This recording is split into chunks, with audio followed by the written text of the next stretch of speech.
Hello tout le monde, petit tuto sur comment mettre des VST 32 bits sur Ableton Live qui est en 64 bits. Donc ce qui est logique, c'est que du 32 bits n'est pas lisible par du 64 bits, mais pour ce faire, on a un petit programme qui s'appelle JBridge. Pour trouver JBridge,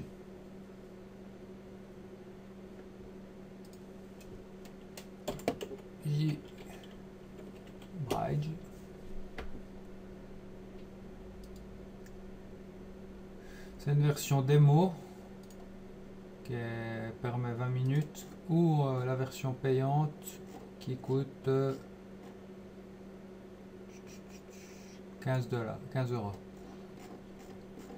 Après, il existe pour PC ou Mac. Comme ça, moi je suis sur PC, donc on s'en fout.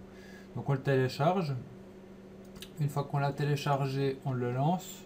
Donc c'est tout simple à lancer, hein. On clique sur l'installateur, on lance. Et après, pour pouvoir exploiter les plugins VST, on va devoir créer dans son dossier VST en 64 bits un dossier bridge pour bien séparer les 32 des 64.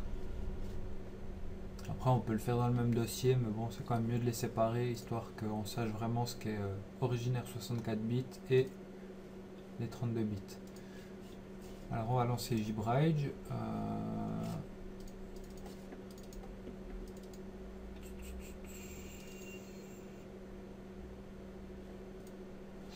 Voilà. Après on met qu'on veut les utiliser sur un autre 64 bits. On choisit son dossier 32 bits. Ensuite, on est bien dans Programme, pas x86, donc les 64 bits, et on définit son dossier VST Plugin Bridge. Après, il va faire une analyse et extraction des plugins.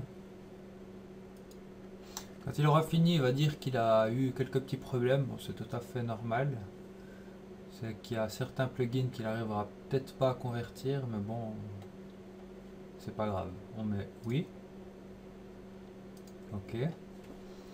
Une fois qu'on est de nouveau sur Ableton, options, préférences, on désactive les plugins, on les active.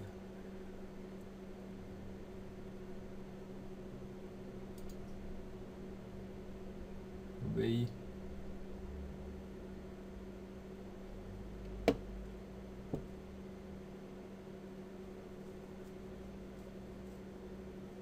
On peut voir qu'il fait l'examen et qu'il trouve bien des fichiers qui sont émulés en .64.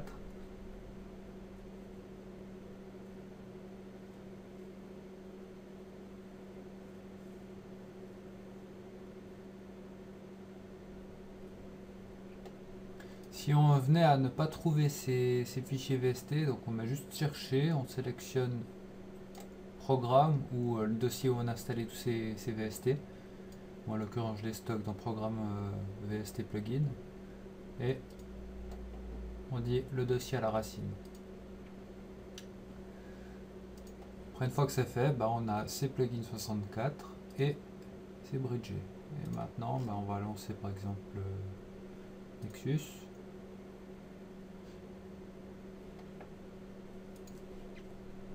Nexus. On va choisir un son.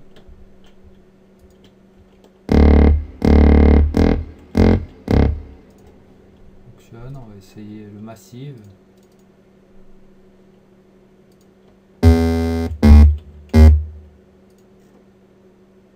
Et ça va pas aller.